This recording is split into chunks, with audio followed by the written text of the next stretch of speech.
đi bao lắm chim hay giữa phát phai thiết tàu không có xong đỡ thì hôm mẹ họ mới xin cơ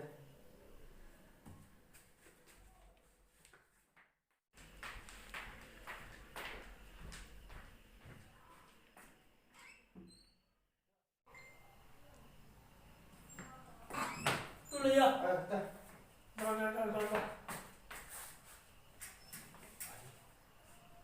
Tôi muốn lần chứ nào? Ngay đây có xe lại tao đã bay đâu chứ sao? Có lẽ. Giờ mất khai cái đó mà không cái wifi được của đâu không có nhà tiêu xí phía sau. Không lên mà. Mẹ cả khu nhà nào? Tao ít để cho.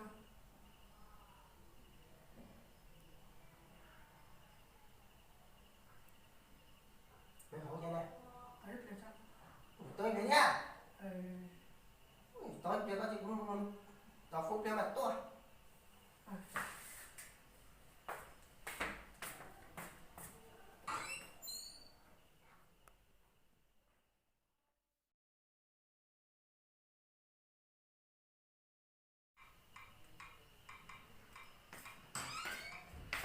Tôi đi á?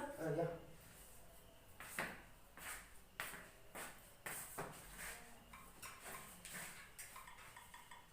Thế nhưng mà khẩu wifi của này. Tao ít để cho. Tôi về nha.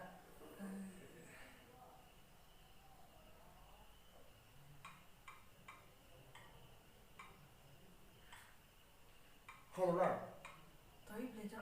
Tôi chúc khẩu khéo cũng có tiếng thế mà. Để chúc khẩu luôn đi. Chắc cái chủ rồi đó. Cũng tôi lại cũng đừng mặc khẩu nha. Tao ít để cho nó nè. Chắc cái chủ rồi luôn. Ủa đây nào.